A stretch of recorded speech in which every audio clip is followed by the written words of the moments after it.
Good afternoon. My name is Joan Reid. I'm Dean for Diversity and Community Partnership here at Harvard Medical School and want to welcome you to today's Alvin F. Poussaint visiting lecture. This is a wonderful time for us at the medical school where individuals who were an integral part of our community, who have gone on and done amazing things, are able to come back and to spend some time with our students, with our fellows, meet with faculty, meet with old friends. It was like an old home reunion at the start of this with people sort of, oh my gosh. But it's good to see. It's good to maintain those connections. And it's a time for us to really honor and show respect for Alvin Poussaint, who has done so much for all of us and our community. Our speaker today is Valerae Lewis, who's an professor of orthopedic oncology. She attended Yale University and graduated with a degree in psychobiology. She then came to Harvard Medical School, where she was in the Peabody Society. I think that's important. That's Society of the Four. Because I've been told by many people, Peabody Society, so I've gotten that out there, and completed her orthopedic training at the Harvard Combined Orthopedic Residency Program here in Boston, and later a fellowship in musculoskeletal oncology at the University of Chicago. She's gone on to this illustrious career, joining the University of Texas, MD Anderson in 2000, and was named the Dr. John Murray Professor of Orthopedic Oncology in 2010. In the past 10 years, she served as director of the Musculoskeletal Oncology Fellowship Program. She's a trailblazer and has many, many firsts. Among them, the first African-American woman to be awarded the MD Anderson Faculty Achievement Award in Patient Care, the first woman to chair an orthopedic department at a freestanding cancer center. All right, now, come on, y'all.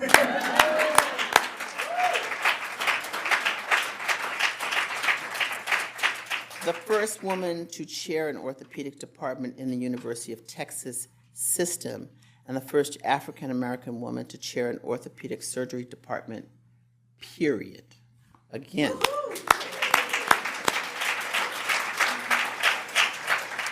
She has national and international acclaim. She's a member of the American Academy of Orthopedic Surgeons, the American Orthopedic Association, the Musculoskeletal Tumor Society, the International Society for Limb Salvage, and multiple other components. For me, she's somebody that remembers her roots at Harvard. She's somebody that remembers her roots, period. And sometimes when people go on to high acclaim and big honors and big titles, they forget where they came from. And she's someone who deeply remembers her family, remembers her parents, remembers her community, and remembers the importance of service. And with that, Dr. Valerae Lewis.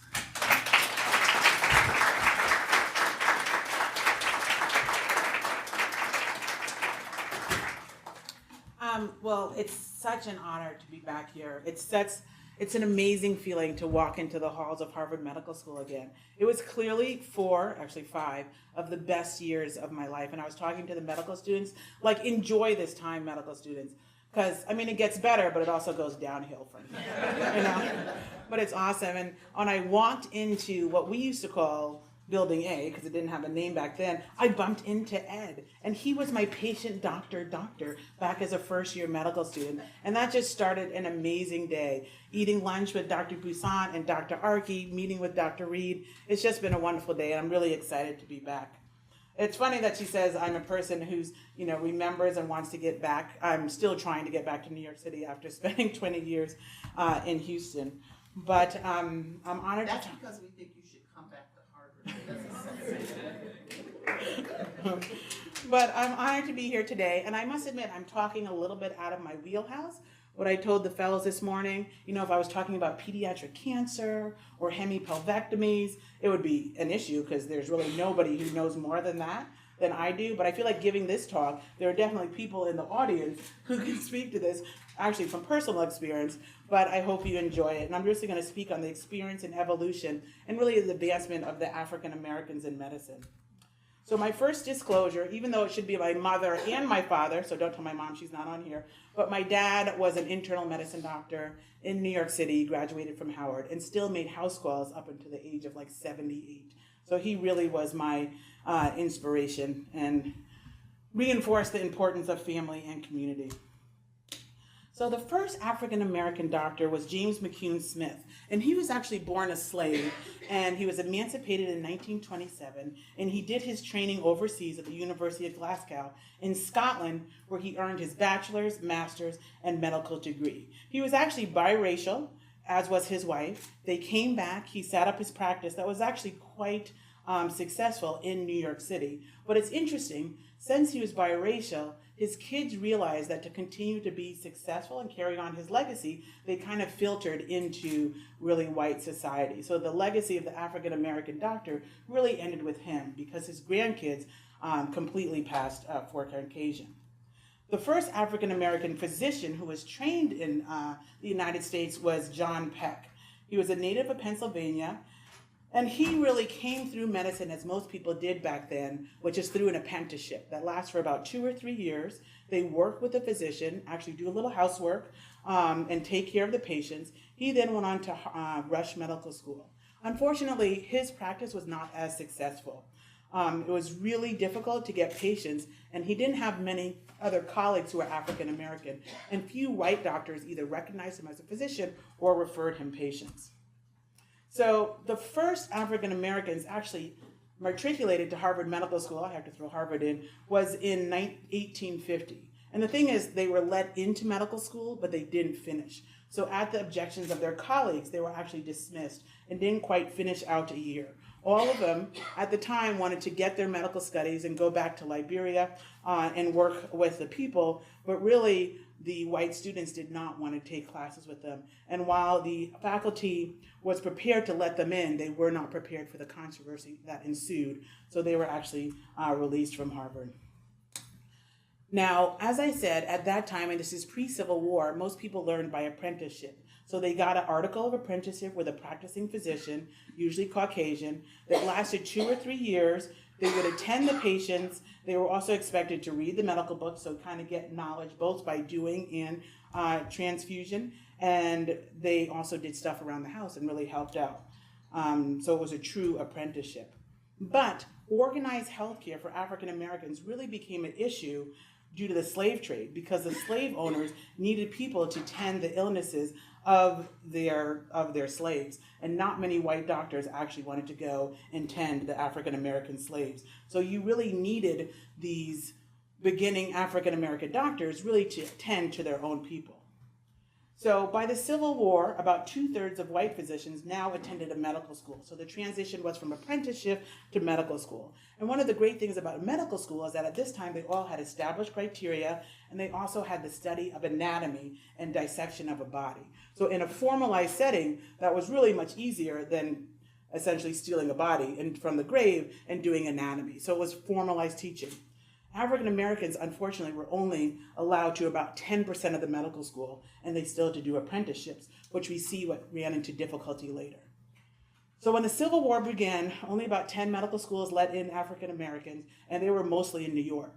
And even though they let in African Americans, actually very few African Americans graduated, and that was usually due to financial reasons, whether they didn't have the money to continue their matriculation or they had the tugs of the family and they had to go home. So when the Civil War broke out, there were about 13 African American physicians who served in the Union Army. 3 were commissioned officers, 10 served as contract surgeons, and 2 of these men had attended medical school but had not yet graduated. All of these men just tended the African American troops. So either they treated the African American troops at different Freedman hospitals, or they went out and recruited African American to become involved in the U.S. colored troops. The first such physician was Alexander Thomas Augusta. Now, he was born in Virginia. He was a graduate of Trinity Medical College in Toronto. But what's exciting about him, he was the first African American to be commissioned as a major in the U.S. Army. He actually then was promoted all the way up to lieutenant colonel, and that was the highest ranking African American in the U.S. Army for several decades. And he actually was placed in charge of the Friedmans Hospital, which was the hospital that was associated with Howard University, which we'll hear about in 1 minute. So by the end of the war, there were about 23 African Americans who had received medical degrees.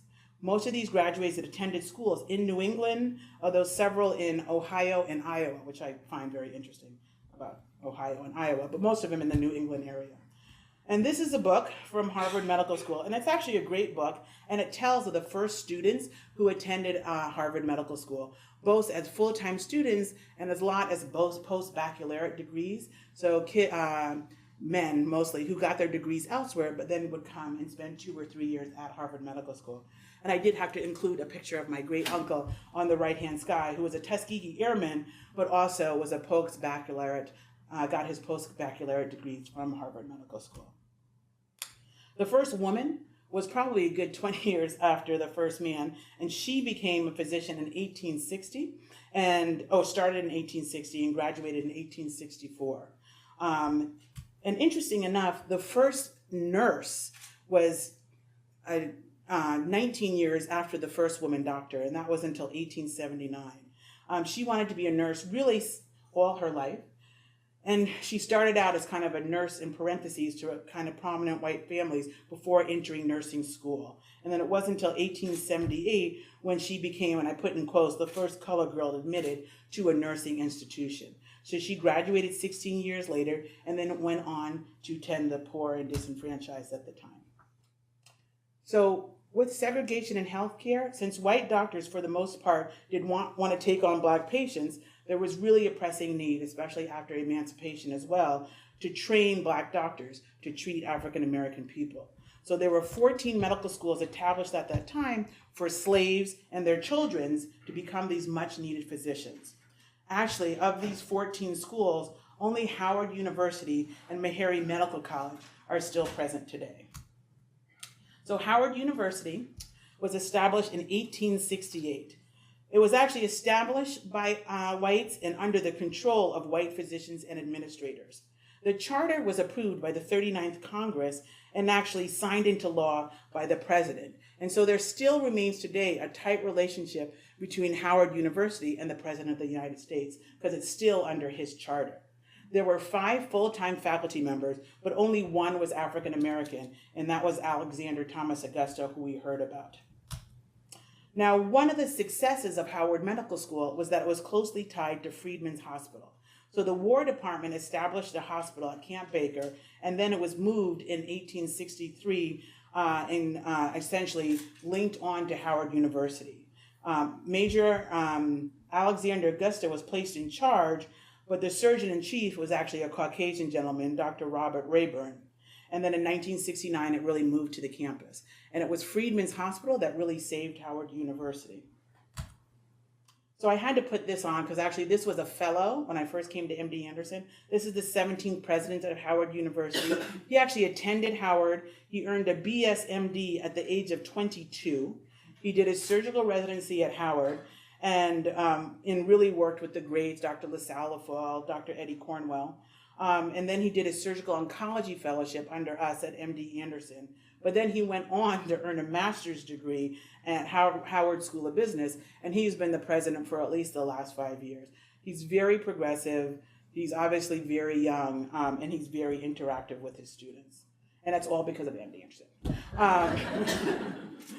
The second medical school was Meharry Medical College, which was founded in 1876 as the medical department of Central Texas College, and I was actually talking with Dr. Poussaint. It's hailed as the first medical school in the South. And I laugh because to me, Washington is deep South, and I figured that really Howard was the first medical school in the South. But Meharry was the first medical school in the deep South. And it too was linked to the hospital, which was George W. Howard Hospital.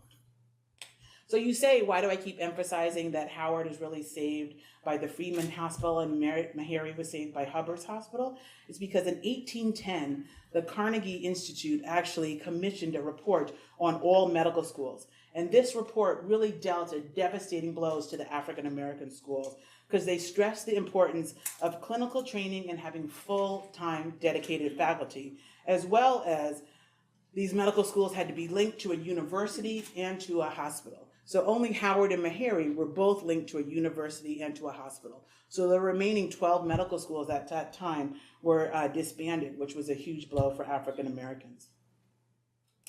So as time progressed, white communities gradually began to establish segregated, white-owned and operated hospitals. And they only admitted Black patients to separate but equal hospitals. Well, we all know what separate for equal really means.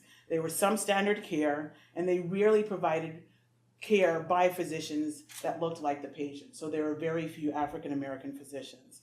So African American doctors began opening hospitals in their homes. These were often rudimentary, but 1 to 2 to 3 beds, but it did give African Americans actually a place to go from care. And as more and more African Americans attained medical degrees, Black physicians began to respond to this racism and open their own medical institutions, teaching hospitals, and medical societies. And this is just a list of 4 different prominent hospitals that were started by African Americans for African Americans.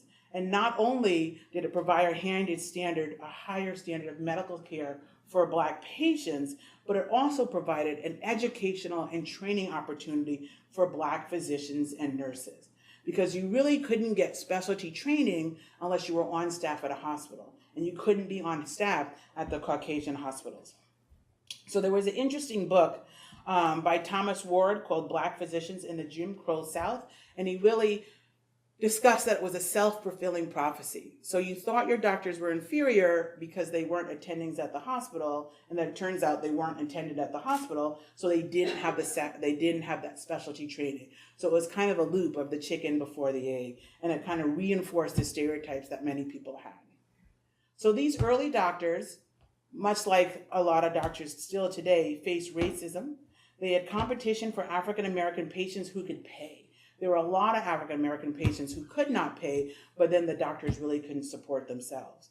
There was also a lack of trust. Even among the African American patients, there was a lack of trust to these African American doctors. And I said it was very difficult for them to get this specialized training.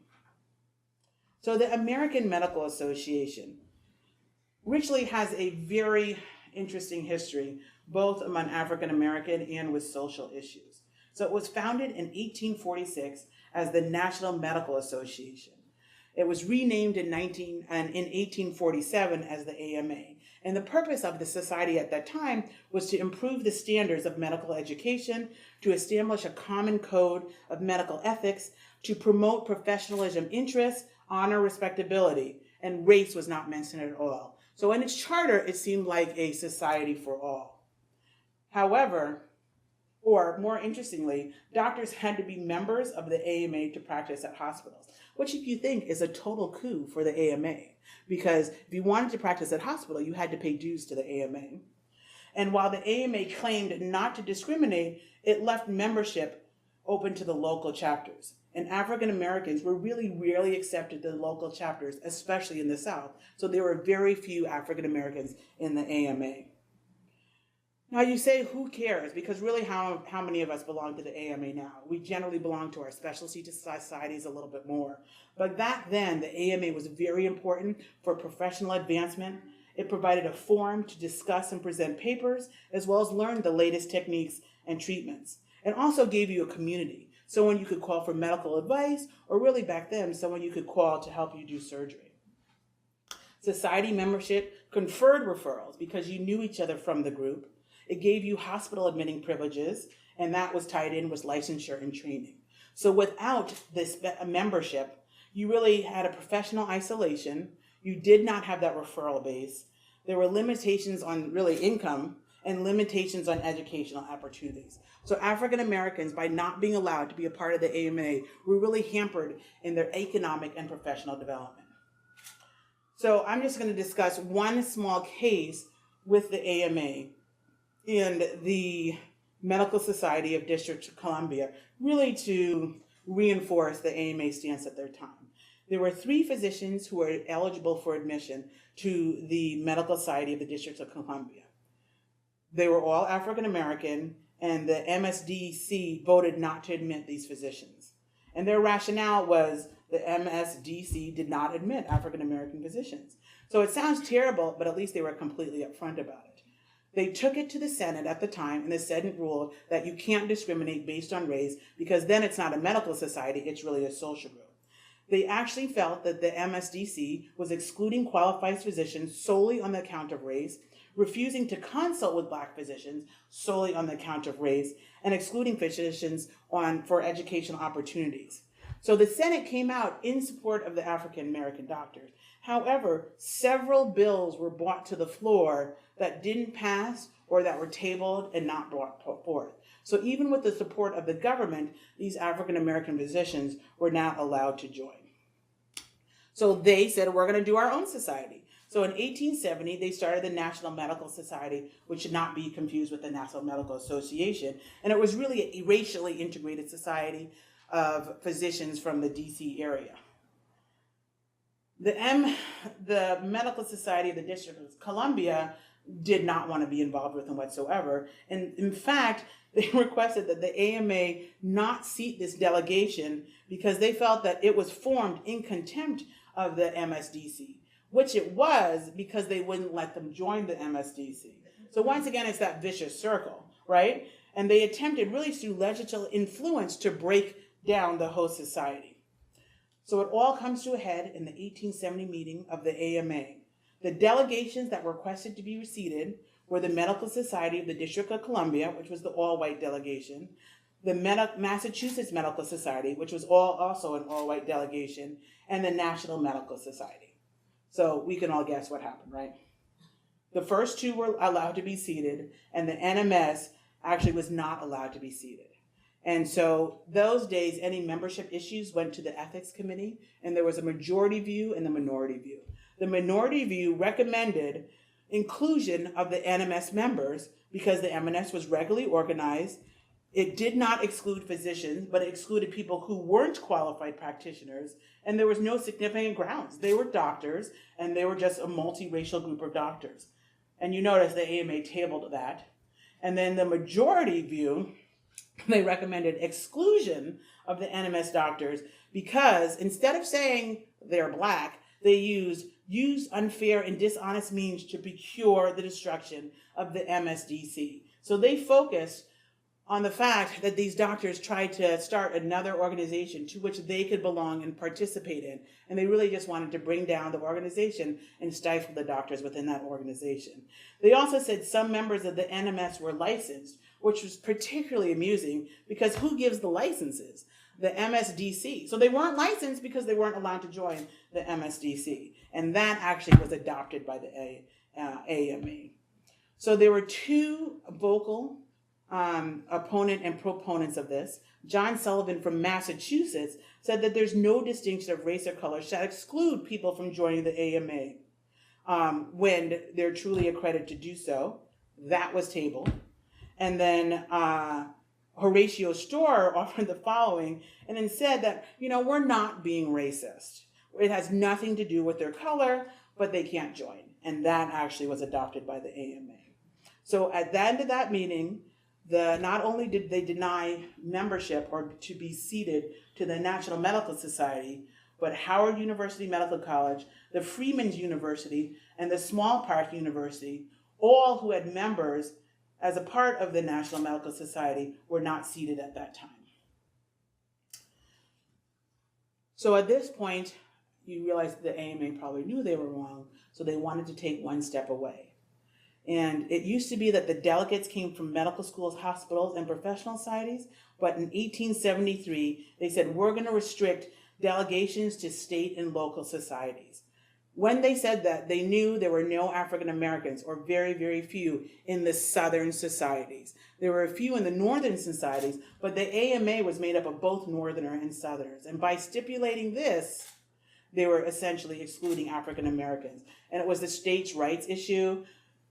The people who are excluding African American, they have the state's right to exclude them. But the people who were including the African Americans, you couldn't generalize and say that everybody was included. And it's just interesting to look at this time frame because really this is the end of the Civil War time as well. So 1847, the decision turns the AMA organizational structure into a state-based federation, really solidifying the inclusion of African Americans. So they really confirm or reaffirm kind of the Jim Crow segregation that was going on in the South at that time.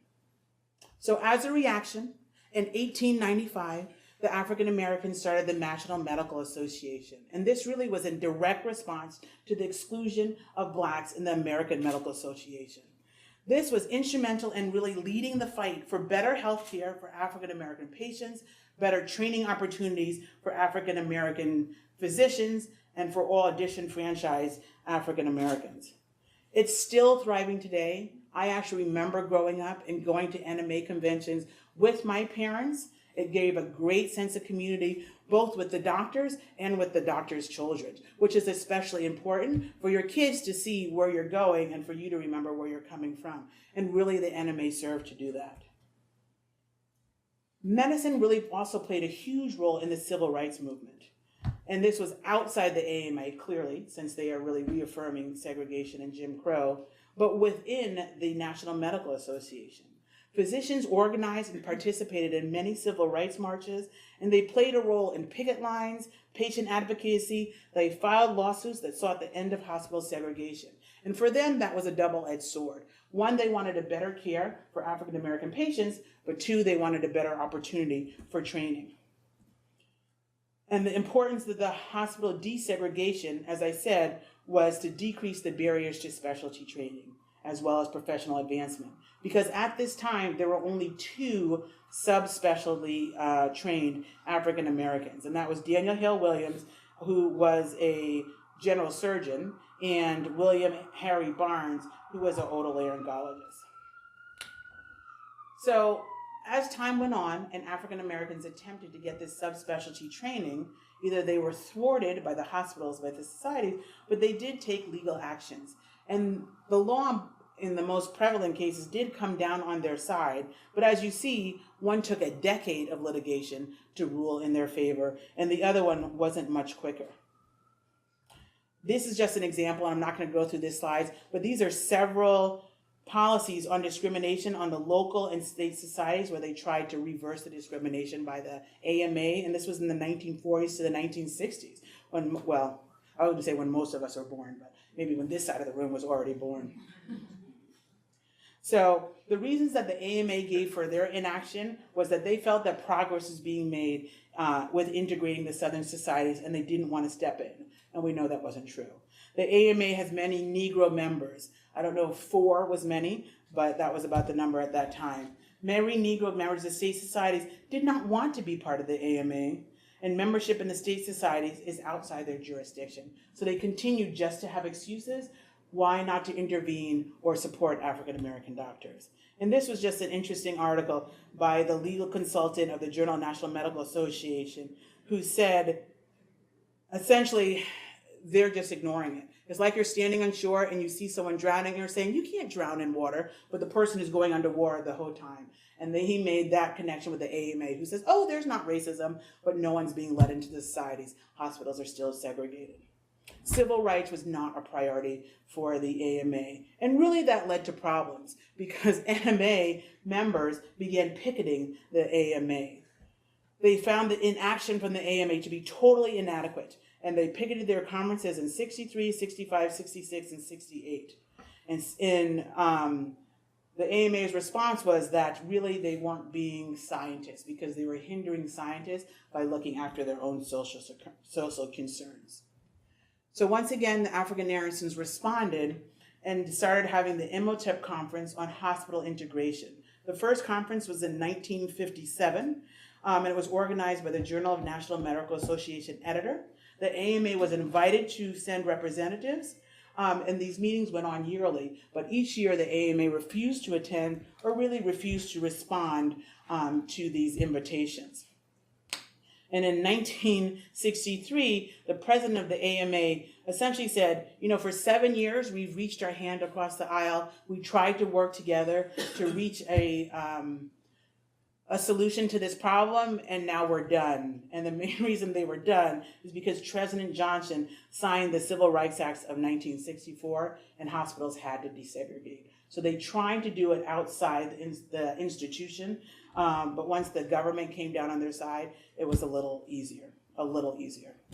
So at that time, when the law was passed, the AMA amended its constitution and bylaws to be more inclusive. So with this long history and with many, many years of denials and obstruction, in 2008, the AMA finally released an official notice apologizing and acknowledging their past history of racial inequity towards African American physicians, which on one hand I think is wonderful. On the other hand, in 2008, the number of members of the AMA is beginning to decline. So was it slightly self-serving as well as realizing, the wrongs of their ways? But this really has a powerful effect on the legacy of African Americans. While we represent 12% of the population, we really only represent about 2% of physicians and medical students in 2006. And as compared to the time before the Flexner report, there really has been a dramatic decrease. So there still is ongoing segregation, mistrust in medicine, and those are the key drivers of disparities, both with physicians and with patients. So you now look, 1 century later, African American doctors still face the same barrier when it comes to educational opportunities and advancement in their careers. And that's something that we talked about this morning in breakfast. Not only in physician, but my children are having the same racial issues in their affluent white private school that I had, I'd like to say 20 years ago, but 40 years ago in my white affluent high school. We're moving the needle, but not clearly far enough or quickly enough. And it's just reinforced in medicine. So if you look at the progress of African Americans in medical school, we see a huge jump in the early 1960s. And that was really due to affirmative action, where they tried to make an effort to recruit and accept African American students. And that's when you see it really take off. However, there really is a current trend of a drop of African American students in medical school. And you're saying, well, no one wants to go to medical school anymore. And that is partially true, but the drop among African American is much more significant than the drop among Caucasian students. The drop in acceptance rates in medical school may be an indication of the effect of the bans on affirmative action in a lot of these schools, such as California, Texas, and Washington. I did have to once again props to Harvard Medical School, because even though we're not in the top 10 medical schools that have the highest percentage of African Americans, if you look across its history, University of Michigan and Harvard Medical School really have the highest number of graduated African American medical students since 1950. So we're not doing really good right now, but our history at Harvard Medical School is actually pretty good when you compare it to other medical schools. Now, like actually medicine in general, there is beginning to be a significant gender gap in people going to medical school. It used to be 60-40 all students, men, women, and it used to actually be 70-30, and it got closer and closer and closer. In many medical schools, there are more women enrolled than men, and this is particularly true among the African American community. And the question is it medical school itself, or really is it the decreased pipeline that we're seeing? Because the pipeline the pipeline of unrepresented minorities is really dwindling, and it's something that everybody in this room really has to pay attention to and give a strong look and an effort to correct it. I just put up this slide because this just shows with the ban on affirmative action in the California school system that there was a significant drop in African American students who enrolled from 43 to 27%. And the article goes on to extrapolate that if affirmative action was banned throughout the United States, it would really cut in half the number of underrepresented minorities who attended medical schools. And you can play the devil's advocate and say, well, they shouldn't get special treatment, but it cuts them in half. One, it's not special treatment. It's maybe an extra look, but athletes get that special treatment. Kids whose parents went there get that special treatment. Wealthy kids get that special treatment. So a lot of kids get that special treatment. And if you just target one group, you're really doing nothing or you're really hurting, much less doing nothing to change your outlook of your students. This is something else that we talked about. So after medical school, someone asked me, well, why didn't you want to go to X university and be an academic physician there? And I think it's really you're going to look to find your position at what's going on at the university. So I actually saw Mark Gephardt came in, and Mark Gephardt is the chair of orthopedics at the BI, and he's done an unbelievable job recruiting women and people of color. So women and people of color will continue to flock to his program. Diversity leads to innovation, innovation leads to success. He's really building a truly successful program. Also, if you're going to get the best and the brightest, you're going to have to include more women because more women are making up your medical school class. So really, we have to look to people like Mark who are trying and reaching out to all people really to be inclusive and make the best department that they can. And this is really, I put this in as an answer to your question in the morning. There is somewhat of an emotional tax when you're at these all-white academic institutions. And it's a feeling you have of always being on guard. You really do. The data shows you have a different sleep pattern. You have some sense of, or lack of, really psychological safety. And you have the diminished ability with all those things together to contribute at work. And you're also tired. I mean, it may be cute when you're a resident to be used as the student IV nurse, as I was at Texas Children when I was a resident, but it's not cute when I'm a 50-year-old attending, asked if I'm a nurse or, patient transfer. That just means I should dress better. But, if I'm a nurse, it gets tiring when you get older. So that is a tax that you pay, and you have to acknowledge that you pay when you work in these universities. You also have to speak up. The students asked me today to challenges that I had and how did I face them. And I think I faced a lot of them, and Mark can probably attest, is by a lack of filter. If someone said something that I thought was ridiculous, that I thought was racist or discriminatory, I did not hesitate to explain it to them, sometimes nicely, sometimes not nicely, that is not a way to behave, that's not a way to be inclusive, and that's not a way to really encourage people to be their best.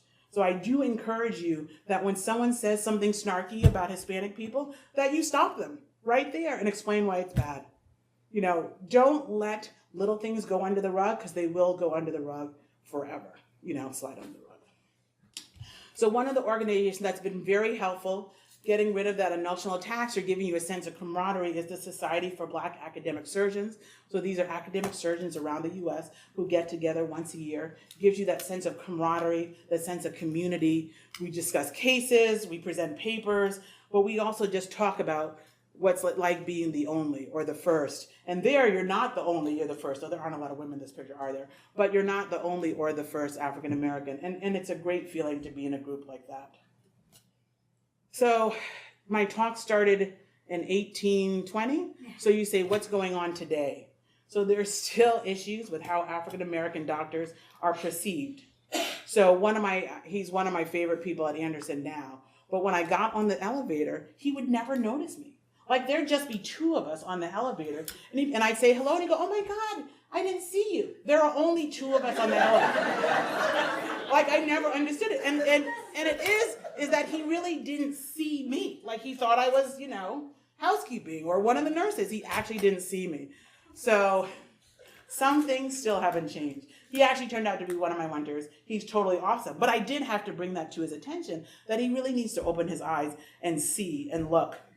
Black doctors still face biases, and not just implicit bias, but explicit bias. I'm coming from Texas, and it's loud and clear at times. I will say for all the Harvard medical students, the brand of Harvard Medical School has definitely helped me in the South because, God, you went to Harvard Medical School, you could be a genius. Irrespective of whether I'm a good surgeon or not, that brand did help a lot at the first stage or when I was younger and looked younger than most physicians. And last but not least, there really is a pipeline issue. And I do think it's important to give back.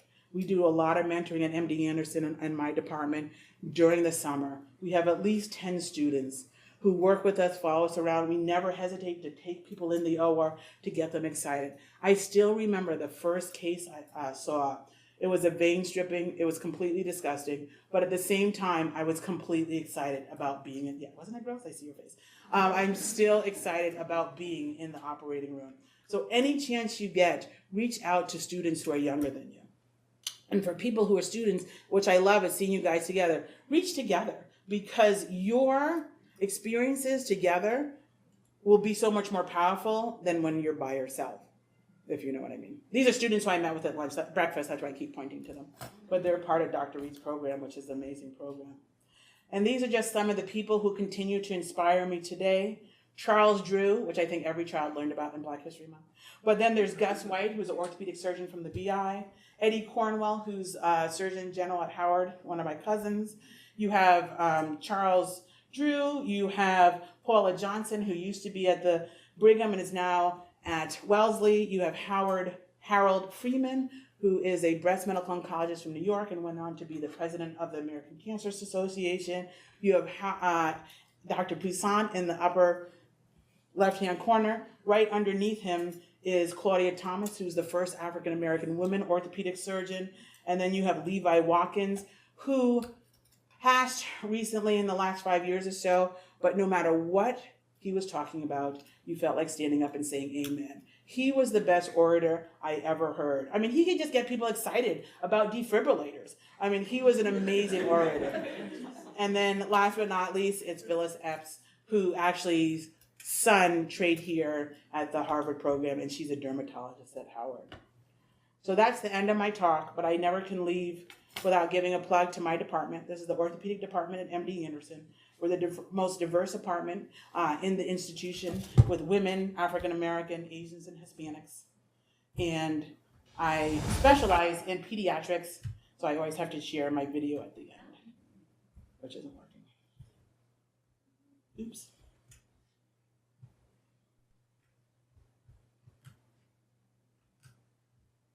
Sorry.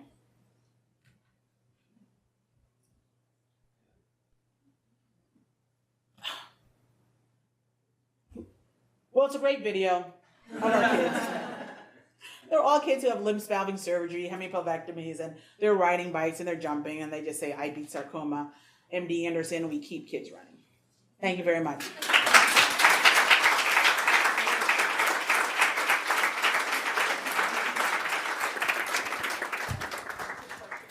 Absolutely. Any questions or comments? Oh, it's working. To Alaska. I can drive a golf ball 175 yards. I'm a sarcoma survivor. I am an osteosarcoma survivor. My knee is actually my foot put on backwards. She just My won ankle national was rebuilt volleyball. using muscle and skin from my thigh. My femur was reconstructed with donor bones. I had my entire left pelvis removed. Part of my leg is made of metal. I am a survivor. Survivor. Survivor. Survivor. I am a Ewing sarcoma survivor. MD Anderson kept me in the game. Kept me. Me. Kept me in the game.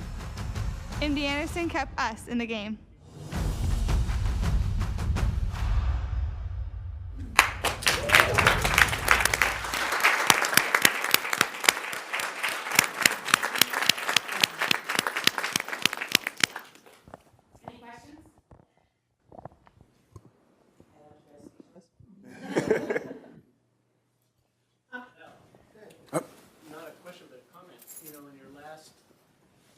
Picture there, and when you showed your diverse faculty, in addition to being racially and gender diverse, you have an astronaut in your department as I well. do have an astronaut.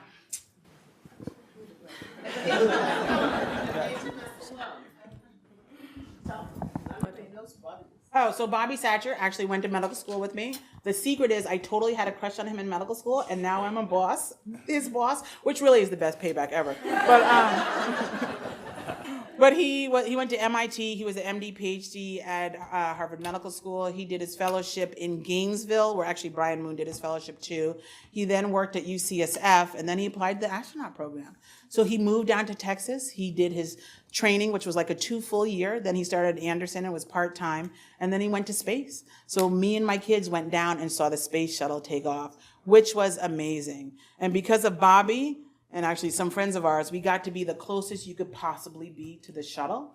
And it was just phenomenal. And the next morning, he texted me from space. Thank you so much for coming to see me. It was really great. But it was a great great experience. And my kids have the best picture because I was just sitting there crying and crying because, you know, they announce when they make the 2 points where the other shuttles blew up. So you're like waited on bated breath. But it was an amazing experience. And he's a great addition. He's a good doctor and he's a great researcher. So he's a great addition to the department. And he's getting married in May to his girlfriend from Harvard Medical School. So it's awesome. Dr. Lewis, I have a question. First of all, thank you for sharing, and you are definitely an inspiration, so it's good to meet you.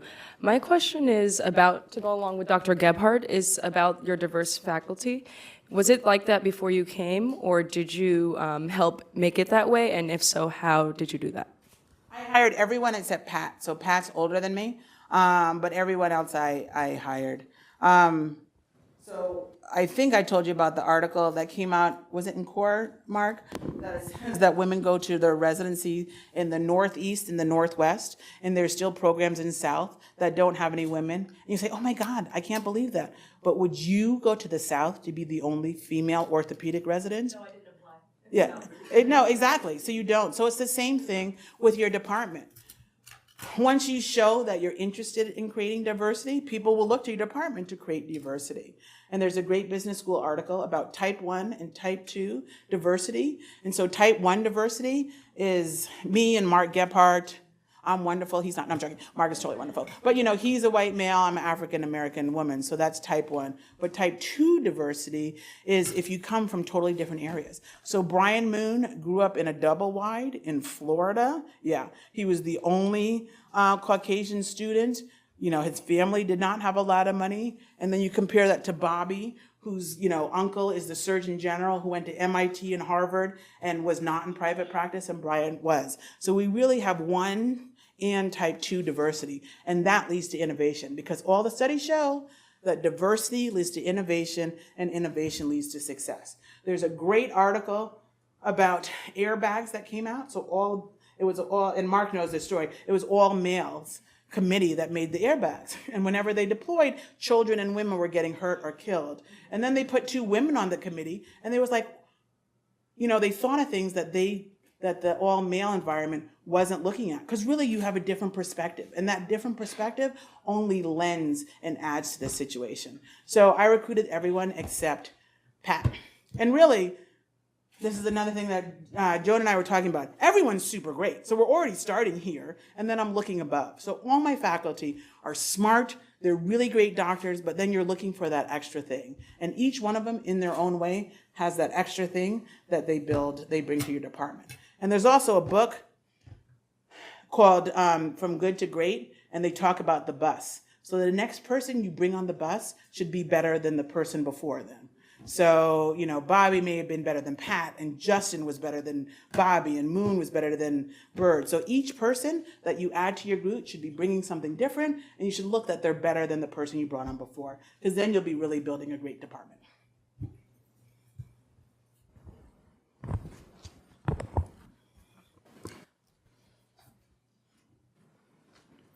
Good afternoon, everybody. There we go. All right, good afternoon, everybody. Dr. Lewis, thank you so much for your talk and sort of giving us the background of African Americans in medicine. My question for you is looking forward. You talked about one of the solutions that we have to help increase minorities and African Americans in medicine is pipeline programs. And I'm wondering if you can shed light on any institutions that you think have strong pipeline programs. Have strong pipeline programs. And maybe if you can sort of construct for us what a strong pipeline program looks like. Thank you. One program that I still don't think that it attacks things early enough, but is a good pipeline program, is the Nth Dimension. You're not, who are you? Are you a resident? Who are you? So I'm a nurse, but I'm applying to medical schools. Okay, so the Nth Dimension is a program that was started by African-American woman orthopedic surgeon. And so she's really working, and to coin a academy phrase, looking to change the face of orthopedics. So she takes women and underrepresented minorities as second years and pairs them with attendings. They spend the summer with the attendings, going to the clinic, going to the operating room. They have to write a paper or at least do a poster, and then they present that poster at NMA. That's a great way to start the pipeline because it's getting kids interested early in medical school, because orthopedics is really becoming very competitive, so you have to start building your CV early. So if you can get hooked in as a first-year medical student, then you have the ability to build your CV later. The other thing is just exposures. And I think there are several local programs. There's the Perry Initiative that takes high school students, and women orthopedic surgeons work with the high school students, and that exposure is key. Because often it's too late to decide third year of medical school that you want to be in orthopedics, right? Because you don't have the CV that will match up from the kids who've been working towards orthopedics since either first year. So the Perry Initiative is very good with girls. And then actually, exposure is really important. So my daughter, who's a 10th grader, started a program, and she melds kids from her school, which is a overrepresented wealthy school, with underrepresented minorities. So it's really bright kids from 2 different areas, and she melds them together, and she brings people to talk to them. So just that exposure is very important. Because say my kid can meet, Dr. Reid or Dr. Poussaint or Dr. Gebhardt and be inspired, but if you don't have that connection, you don't have that same inspiration. So even small local programs like that will give these kids a chance and exposure. And next month, Satcher, we have an astronaut, we have the dean of engineering at Reids, we have the head of genetics at MD Anderson. So these are really, they're incredibly impressive people of their own, but they're actually reaching out to the students to encourage them to look at their profession. Hi. These are Girl Scouts. Is actually very good because they have days where they go and learn about other professions and things like that. Thank you, Dr. Lewis, for your talk. Just out of curiosity, the stats and data that you gave us for the current population of Black African Americans, does that include people from African countries, international students, or is it just American? Those articles were focused on African American students versus African students who are in America. Oh. Which will be African American students as soon as they have kids, right?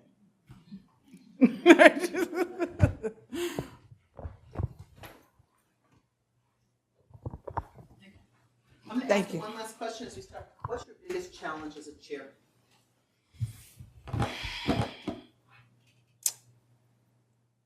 I really like being at a chair, and I really like promoting my faculty. I think my biggest challenge in the institution is working on the not reputation such as skilled and not skilled, but reputation as my department is full of clinical scientists. So I think more and more in institutions, surgeons are being relegated to technicians, and my biggest challenge is reminding the institution that we are a department of clinical scientists who may operate, but all have research interests that we're trying to bring forward. Thank you. Thank you very much.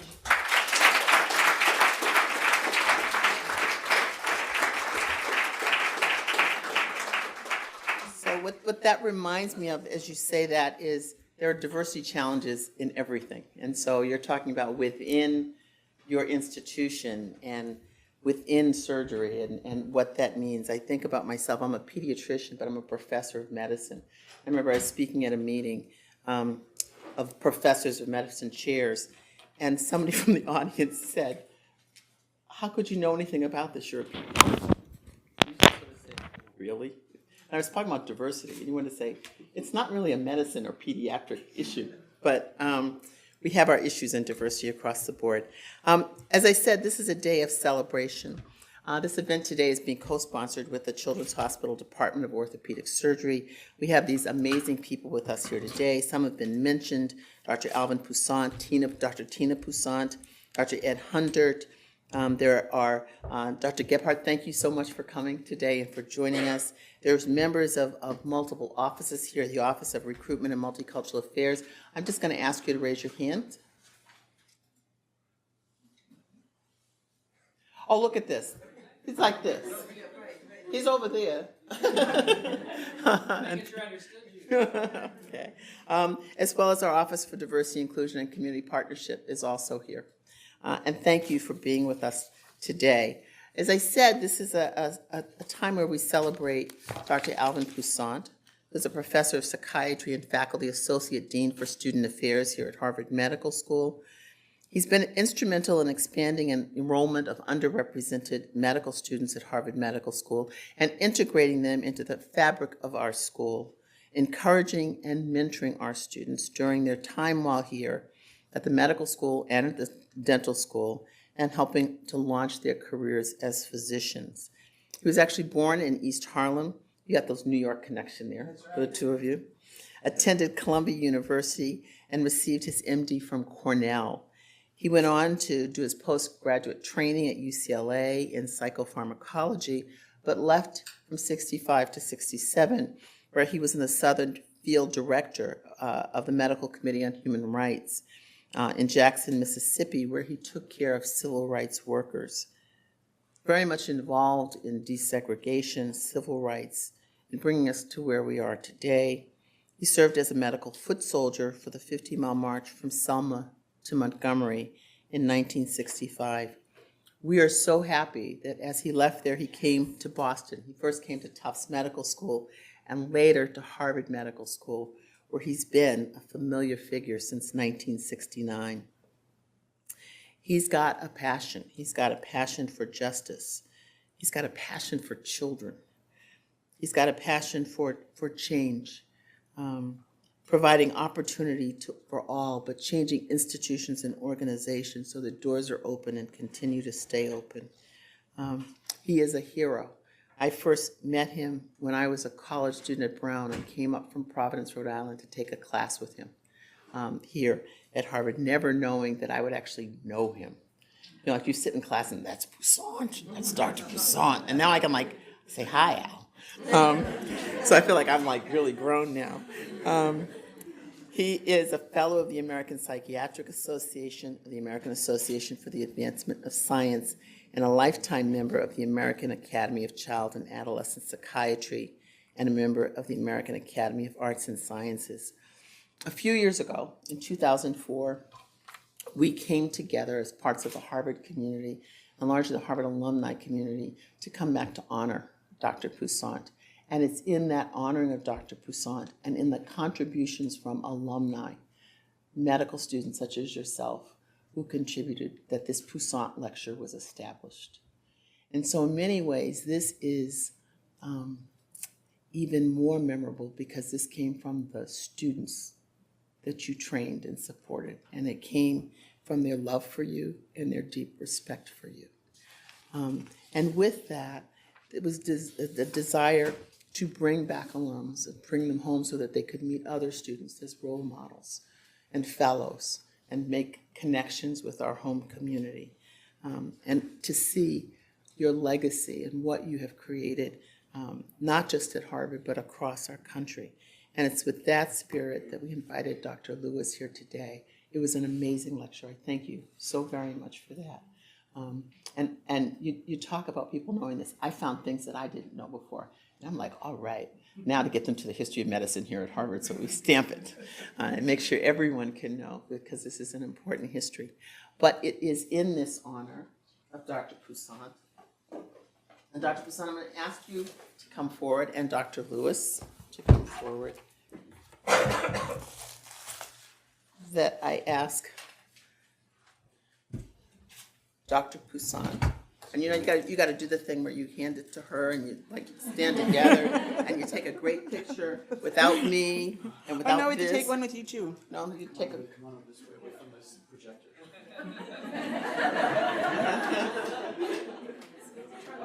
Toward me. They have had so many awards today, they've gone just like this. Is there a way to take it so that they don't have stripes on their clothes? Yeah, figure it out.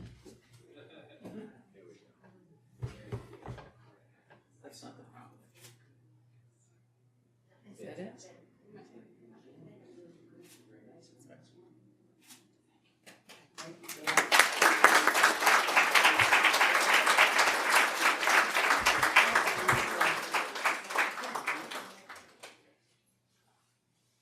Thank you very much. Sean, if you'd like to say a few words about Valerae. Words? Okay. Very impressed to see what the students who you saw early in their careers, what they do after they graduate and the enormous impact that individuals can have to be change agents and make the whole system improve. And that's what I think Valerae represents in her career. That's from a little innocent to a now renowned chairman of a department at MD Anderson Hospital. I really appreciate the students coming back and telling us about their trajectory in their careers. It's very wonderful. Thank you very much. Thank you.